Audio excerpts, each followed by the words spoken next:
Dave Canales told us that his preference was to see the Panthers starters for at least three series on Saturday versus Houston. But after the offense put up a dud in the first two series, we only saw them those times. What's going on there? We'll talk about it right here on Locked On Panthers.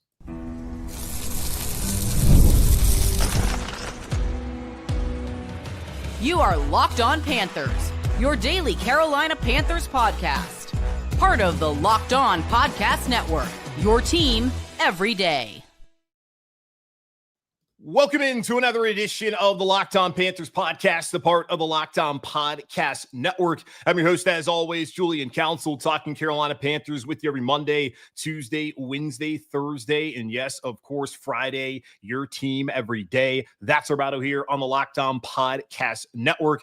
Thanks for watching the show right here on YouTube, where I am live right now as it is halftime between the Panthers and Texans in preseason week 2. I have some duties tonight at NASCAR, so having to record now. Did not want to leave y'all waiting for a show on Sunday, so appreciate y'all checking out the show here on YouTube and then listening wherever you listen to your favorite podcast. If you ever miss a live episode of YouTube, it's there in your podcast feed or, of course, here on YouTube as well. Be sure to follow me, Julian Council, over on Twitter and Blue Sky at Julian Council, because beginning on Wednesday, September 3rd, heading into that Week 1 matchup against Jacksonville, the weekly Wednesday mailbag is back here on Locked On Panthers. But in the meantime, you can at me or DM me over on Twitter or at me over on Blue Sky with any thoughts that you have about the Carolina Panthers. I'm sure y'all have plenty of thoughts following the first half of this game on Saturday. Go ahead and hit me up over on Twitter and Blue Sky at Julian Council to do so. Let's get into it.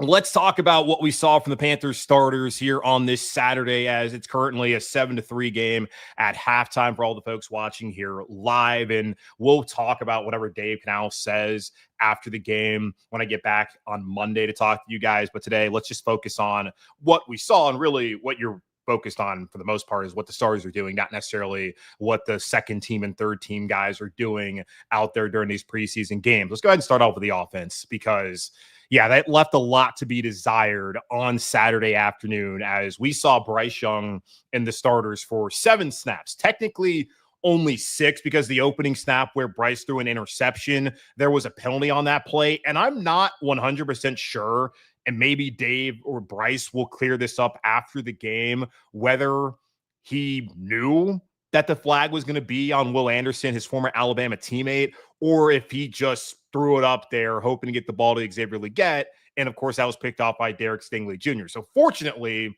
the penalty was on Houston.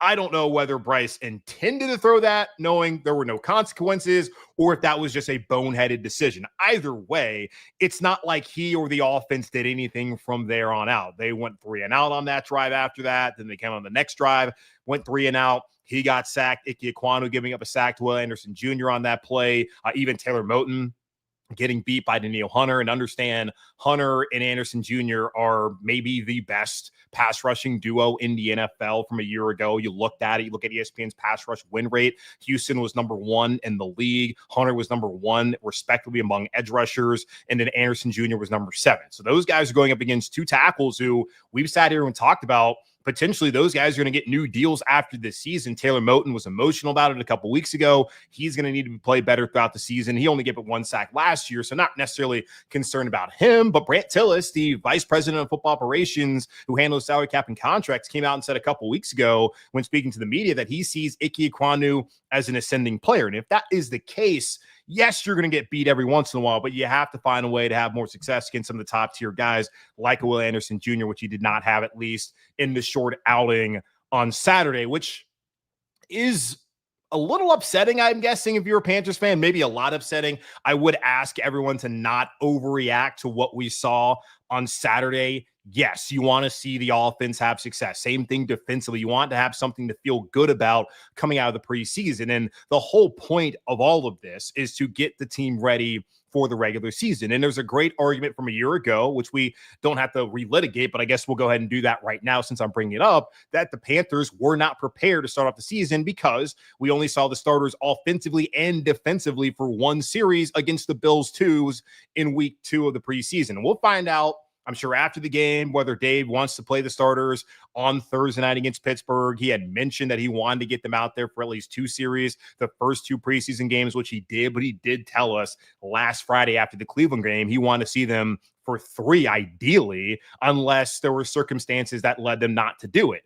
I don't know what those circumstances were because you only ran 6 plays for a negative 2 yards. Now, that's 8 yards that you lost because of the sack, but you didn't complete a pass. Bryce was 0 for 2. One of them that was not counted was the interception, which, again, have no idea whether he knew the flag was on Houston or if he just threw it up there hoping to make a play, which would have been ridiculous. At least it's the preseason, but you don't want to make those habits at all. You need to take care of the football. Didn't really run the ball for a ton of yards. I think Chuba Hubbard, going back and looking at it, only had, I believe, 4 yards rushing. No, 2 yards. No, that's Rico. Chuba had, 2 attempts for 4 yards. So they didn't do anything. And I really don't understand why you don't give them at least a 3rd series. I know Houston's offense only ran 2 series. They also scored a touchdown after going 3 and out, which is what Carolina did last week against the Browns 2s. Different because Houston's going up against the Panthers 1s this afternoon. But you saw the Texans defense out there for 3 series. So why not match up your offense with their defense for another series with good on good? And maybe you can sit there and wait and see what Houston's putting out there and then decide, actually, no Andy, no second-team offensive line, Tetero McMillan staying out there, same as Xavier Legette. No, we're going to get Bryce out there, and we're going to try to feel a little bit better about what we've seen them do so far. I don't know how you come out feeling great about anything if you're Dave Canales. It's six snaps to evaluate. I guess 7, counting the interception that didn't technically count. You have 7 plays to evaluate. I don't know, man. Yes, it was very hot out there on Thursday. I was not down in Houston. Maybe that played a factor. He certainly did say, depending upon how things played out with the joint practice, maybe they wouldn't want to go out there too long. But Cade Mays was filling in for Damian Lewis. Cade Mays is a capable player. You have, for the most part, your starting offensive line intact. So I don't get it. I really don't. I'm not trying to sit here and bash Dave for the decision making. It's just bewildering to me that effort was only good enough for 2 series today. I mean, Ron Rivera, who had plenty of success here, hell, back when they had 4 preseason games, he didn't like what he saw from the offense the first 3 weeks. He put him out there for at least 1 drive in that 4th preseason game. I would have thought that at the very least, you put him out there for another drive, especially when it's good on good. And it's not like you're wasting snaps against the 2s. And I suppose it's never a wasted snap out there in the preseason as you're preparing for the upcoming regular season. But yeah, man, you've had 2 series against an actual defense, and that's going to be a hell of a defense they have in Houston, and you did nothing against them. So we'll see what he takes away from it, but I'm certainly looking at it, shaking my head over the fact that we saw 6 snaps from Bryce Young in the offense, and then those 6 snaps, they gain a grand total of negative 2 yards, so they didn't gain a single yard. Brycen Tremayne, he's the other kind of takeaway I have from what I saw from the starting offense. He actually came in on that first series on 3rd down. I did not see who rotated out among the wide receivers. It was Adam Thielen, Xavier Legette, and Tetero McMillan, who were the first 3 guys, which has consistently been the case throughout training camp, which is now over after that joint practice on Thursday with Houston. They'll get back to a normal kind of practice schedule when they get back to Charlotte, starting, I guess, next on Monday as they prepare for that preseason finale against Pittsburgh and Uptown on Thursday. But Brycen Tremayne came in. He wasn't targeted. That was a 3rd down. That should have been a completion, but it was a drop there by Jatavion Sanders with Derek Stingley on the coverage. Stingley didn't really affect it. JT's got to catch that ball. Did not happen. Good throw by Bryce. But Brycen Tremayne was in there on that play, which was very interesting. I think Jalen Coker, if anybody, would have been the 4th guy to come in. We saw XL and T-Mac with the 2s when Andy Dalton was out there for that 1 drive. We'll talk about Andy a little bit later on here on the show. We saw David Moore go in. Hunter Renfrow came in, had a reception. But really, like, Brycen Tremayne was the 4th wide receiver on the team today, which is making me wonder, is he going to have a good chance to make this team special teams wise? That's where he's going to make an impact. He has made some plays in particular, going back to the joint practice against the Browns. I was watching illegally with a stream that Houston had, watch my guy, John Harris, who we had on the other day. And he was talking about Brycen Tremayne had a really impressive joint practice on Thursday. So we keep trying to crunch these numbers roster number wise at wide receiver, talking about 7. And we talked about this yesterday with Mike K and whether it would make sense to have that many guys. Probably you'd only want to keep 6. But where Carolina's at, you got maybe 8, 9 rosterable guys on the team right now. And Brycen Tremayne has put himself in a position to potentially make this roster. And if it's him, who's going to be out? I don't know, man. But that trade, as far as Adam Thielen goes, would make some sense. And I think what Mike said on the show on Friday makes a little bit more sense, that you at least wait to the deadline and see how roles are able to play out and what some of the young guys like T-Mac, like XL, like Jalen Coker, and hell, maybe even Brycen Tremayne are able to do to make you feel pretty comfortable about what you have at that wide receiver room with Bryce moving forward. But Tremayne had a nice 14-yard reception over the middle on Jack Plummer throw, and Jack actually moved the ball down the field. So you give him credit there. Had another 9-yard reception a little bit later on. So as far as just any sort of takeaways, aside from why the hell did the first team offense only play 2 series and they didn't move the ball at all, it was Brycen Tremayne getting out there 4th among wide receivers and then making a couple of plays, and something that makes you go, is this guy going to make the team? Well, we'll find out soon enough in about, 10 or 11 days or so. I think it's on August the 26th, I believe, at 4 p.m. Eastern time. So 10 days away from now, we'll find out the initial 53-man roster here in Carolina. So the offense didn't show anything that makes you feel good about them heading into the year. But again, it's the preseason. No reason to freak out overall about, if anything, certainly you can be frustrated over only getting to see them for 2 series when that was the effort that they put out there. So really questioning Dave Canales there. And I'm sure we'll have whatever explanation after the game. You'll be able to hear it. I'll go back and listen to it later on. But as far as where we're at right now, don't understand it at all. Defensively, we'll talk about that here. Derrick Brown, he came in only for a series, and then you saw some of what you saw last year as far as not being able to stop the run. And is there any sort of concern about the depth there at corner? We'll talk about that here in just a moment on Locked On Panthers. This episode is brought to you by BetterHelp. These days, it feels like there's advice for everything. Cold plunges, gratitude journals, screen detoxes. But how do you know what actually works for you? With so much information online about mental health and wellness, it can be overwhelming to figure out what's true and what will actually help. That's where talking to a licensed therapist through BetterHelp can make all the difference. You get real, personalized guidance instead of just guessing based on something you saw on social media. Talk it out with BetterHelp. Our listeners get 10% off their first month at betterhelp.com/lockedon. That's BetterHelp, HELP.com/lockedon.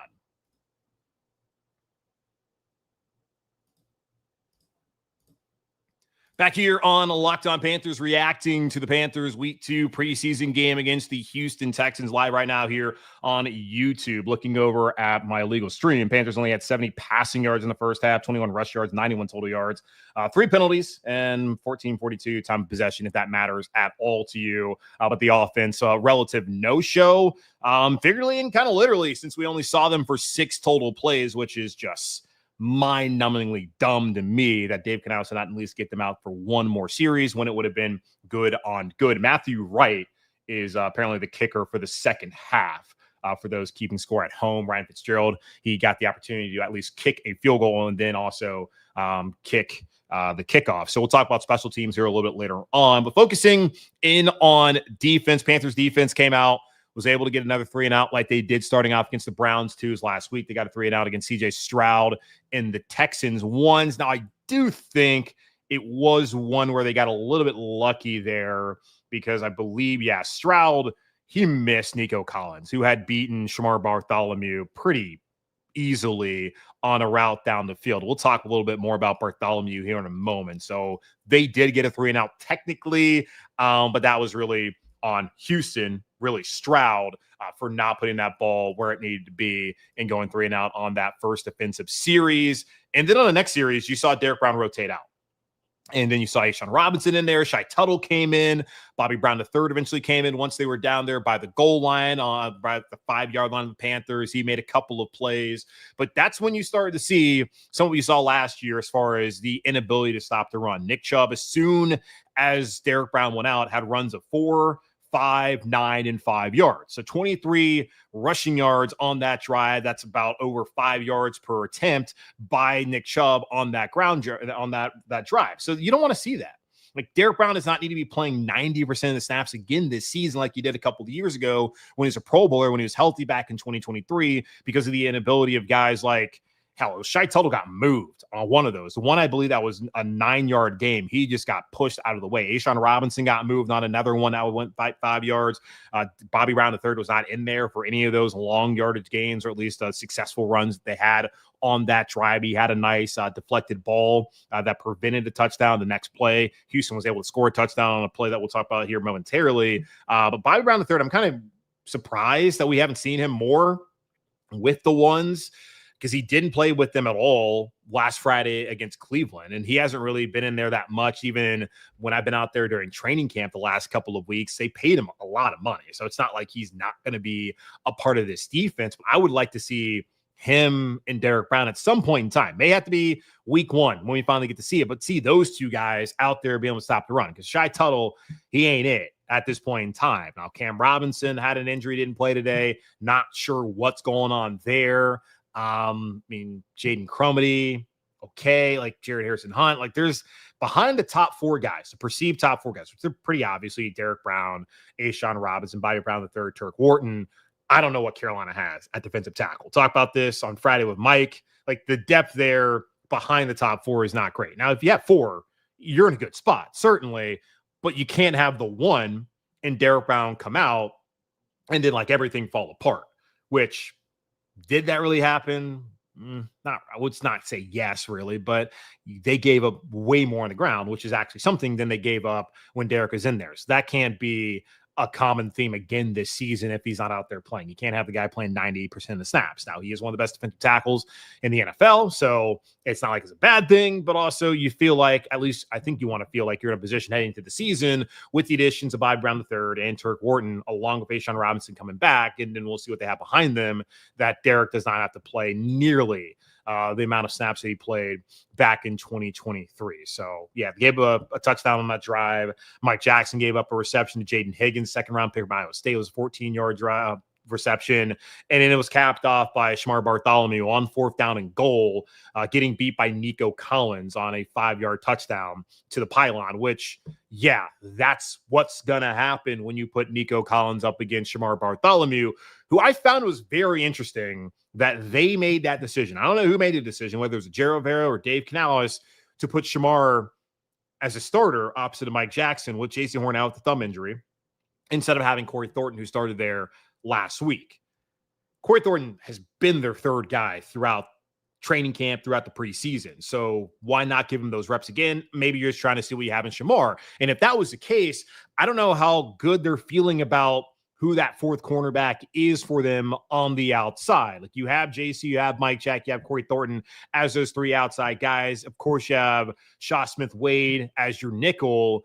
But behind them, I think there's a little bit of just kind of questioning based off of what you saw today and also what you saw last week. Because Bartholomew, it's not the first time he got beat for a touchdown. Yes, you saw Corey Thornton give up one last week. Maybe there's some miscommunication as far as the safety behind him, but Bartholomew gave up one last week. He gave up 4th down completion again on a drive in the game today. So I'm wondering, do the Panthers need to evaluate as far as trying to get another veteran in there?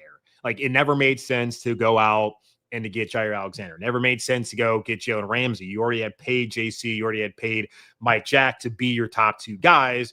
And then they believe in Shaw Smith-Wade, which, if there was going to be any question, it's like, okay, are you going to bring a veteran in to play in the slot instead of Shaw, which they decided not to do. And Shaw's had a good training camp and a good preseason so far. So if anything, you're going to bring in a 3rd guy to be your outside corner. And I think that there would be some benefit to doing that, even if Corey Thornton has impressed.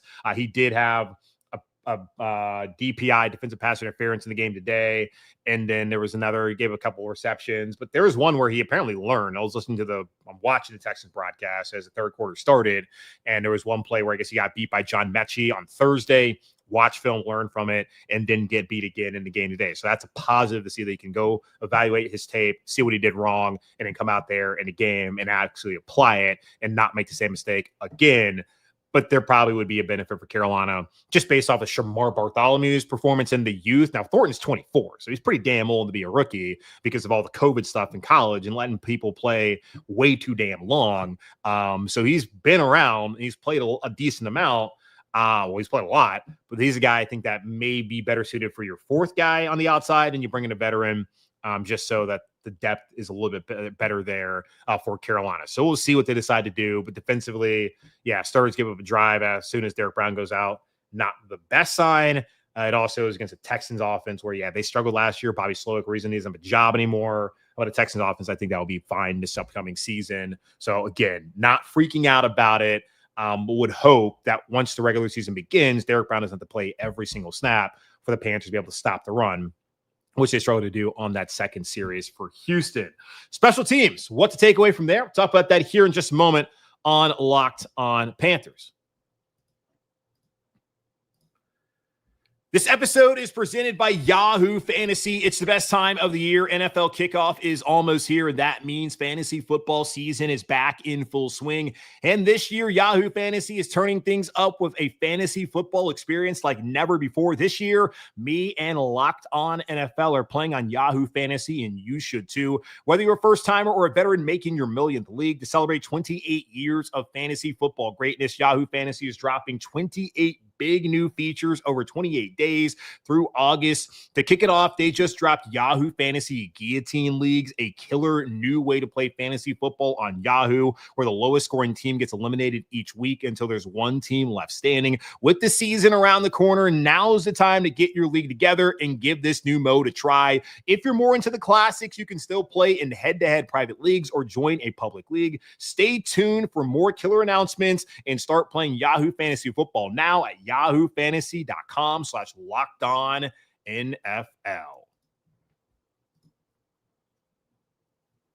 Looking over to the screen, Houston taking a 13-3 lead early in the third quarter, reacting here on Locked On Panthers to the Panthers Week 2 preseason game against the Houston Texans. Appreciate the 109 people live with me here on YouTube. If you missed anything from earlier, you can go rewind here on YouTube and go listen back to it. Ever miss a live edition of a YouTube show here on Locked On Panthers, always in your YouTube feeds, of course, also in your podcast feeds afterwards. And hopefully get the podcast up as soon as possible for folks out there today before heading over to the action track here in Richmond.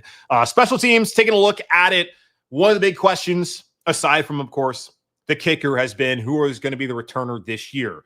Raheem Blackshear was a returner last year, punt return, kick return, and you look at the numbers, was not great for the Panthers, even with the new rule change that asked for more kickoff returns. You needed to find somebody who could be better in that spot, and it seems clear to me, based off of what we've seen today, that there's been a shift as far as who they want returning kicks.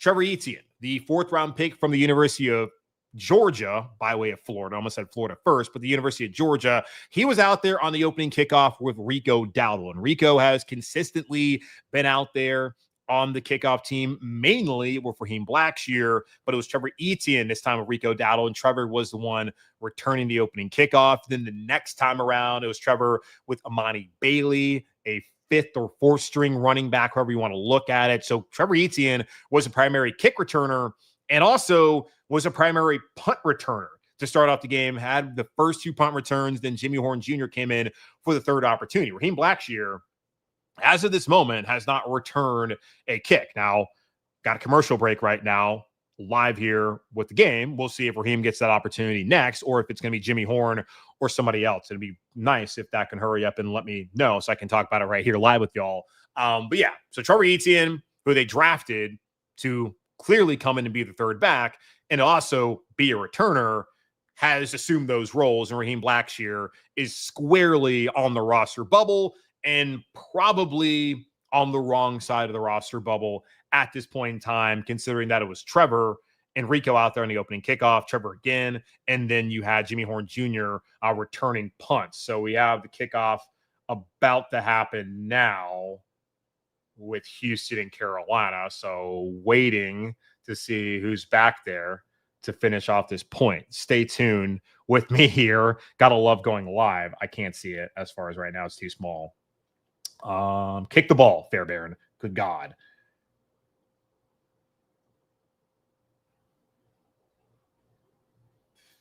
15, yeah. It was Jimmy Horn was on there the second time. So Raheem Blackshear has not returned a kick goal to this point in time in the game. So, yeah, looks like he's the odd man out, and that's not a surprise at all. You drafted Horn, you drafted Etienne as rookies to play the role as returners for your team. So I think that one may be pretty much done, but we'll see. Ryan Fitzgerald got the opportunity to be the kicker in the first half. Matthew Wright now the kicker for the second half. Only seen him kick the ball off and not seen him attempt a field goal, but Ryan Fitzgerald. And I was happy about this. As frustrated as you and I were all about Dave Canales only throwing the stars out there for 2 series where they did nothing, why would you want to give Jack Plummer an opportunity to go forward on 4th down? He didn't. Thank God, because I was sitting here being like, do not do this. Jack Plummer is not going to be on the team. We'll talk about an injury that just happened to Andy Dalton, so maybe he's going to be around a little bit longer, but he's not going to be a guy you're going to be expecting to play at any point this regular season, which, duh. But in the preseason, you have a kicker competition. Don't let him go for it on 4th down. And Dave didn't do that. He had Ryan Fitzgerald come in and kick a ball from 52 yards, and it was good. Didn't seem like he hit it the best. I saw the guy boom plenty of 50-plus yarders last year, but he made it, so that's a positive for him in game to get that opportunity. And Tracy Smith, the special teams coordinator here in Carolina, said on Tuesday when speaking to the media that he feels like they have 2 NFL kickers in Matthew Wright and Ryan Fitzgerald. So good for Ryan Fitzgerald to bounce back, because I think the last time he was out there on the skinny post of practice, he went 2 for 5.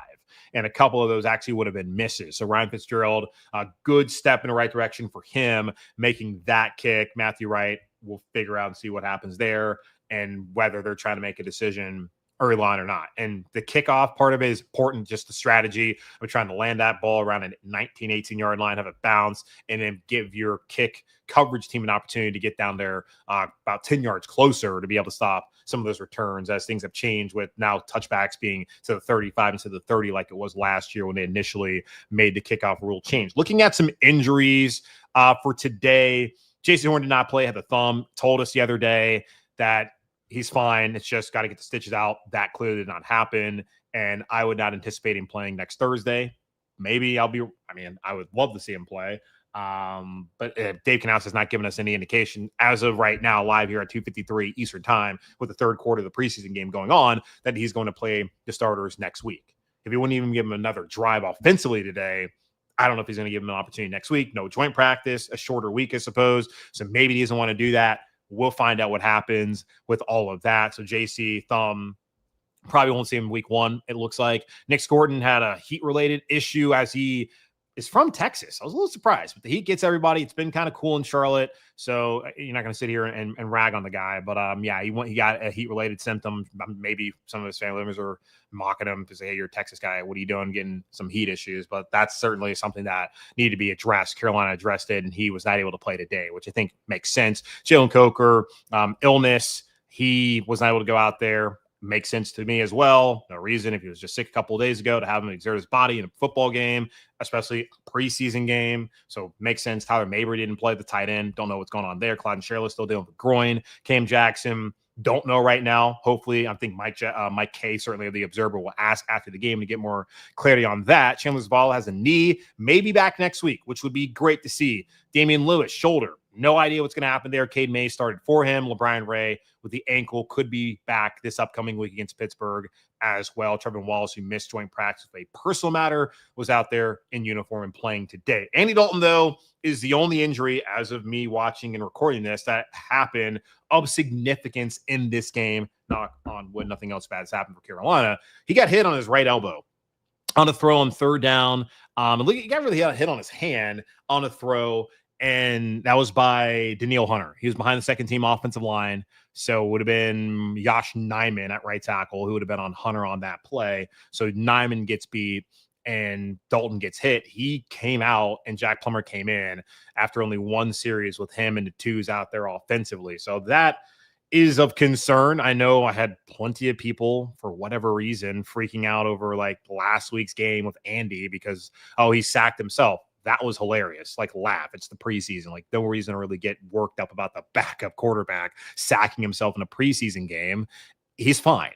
I think Andy has done a good job of allowing the Panthers to evaluate what they have as far as second teamers. And it would have been more beneficial for him to have been out there today. And remember some of the plays that Jalen Coker made, the one-handed catch, Andy Dalton threw that ball. So no reason to overreact to Andy Dalton playing. If you want to see him play, you want to see him playing week 3 where he tears it up. And other than that, you don't want to see him out there. But at least he can play in the league, unlike Jack Plummer. You don't want to see that at all. So, yeah, there's value in having Andy Dalton as a backup quarterback in Carolina. There ain't a lot of good backup quarterbacks in the NFL. There's a reason why they're backup quarterbacks, by the way.